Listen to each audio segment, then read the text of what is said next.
Достық үйінде облыста Қазақстан халқы ассамблеясы жанындағы ғылыми сарапшылық топтың отырысы өтті.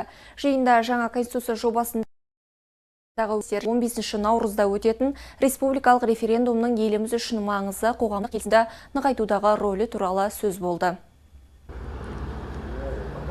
Жаңа конституция жобасындағы басты жаңалықтың бірі Қазақстан халқы ассамблеясы мен ұлттық құрылтай біріктіріліп, халық кеңесі құрылады. Ассамблея жанындағы ғылыми сарапшылық топтың мүшелері бұл бастаманы өте орынды деп санайды. Себебі халық кеңесі үкіметпен тең дәрежеде парламентке заң жобаларын тікелей енгізу жөніндегі конституциялық құқыққа ие болады.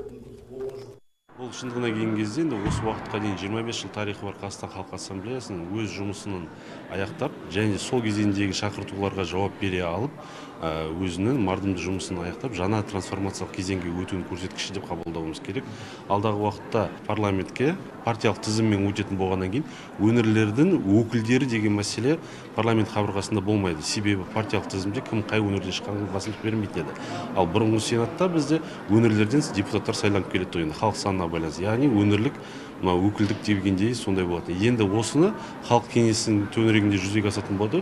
Өңірлердегі халықтың шын мұқтаждықтары, қордаланған мәселелер, шешімін таппай жатқан мәселелерді президент назарына, жоғарғы орталық атқарушы органдарға осы халық кеңесі арқылы жеткізілетін болады. Яғни осы іс-шаралардың нәтижесінде біз халық кеңесінде мәртебесін жоғарылататын боламыз.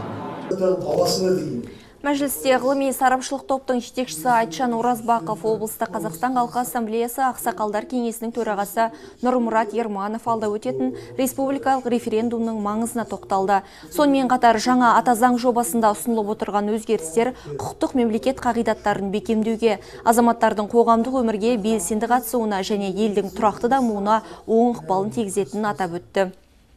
Бұрыннан мені мазалайтын осы адвокатура деген қалай енбетті.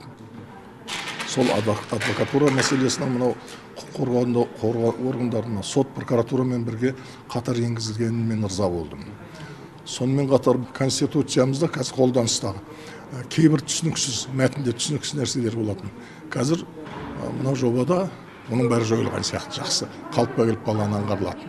Мынау өмірдің біраз нәрселерін қамтыды жобада. Мынау жасанды интеллект мәселесінің қажеттілігі көрінді. Ғылым, білімнің келешектің кілт екендігі айтылды.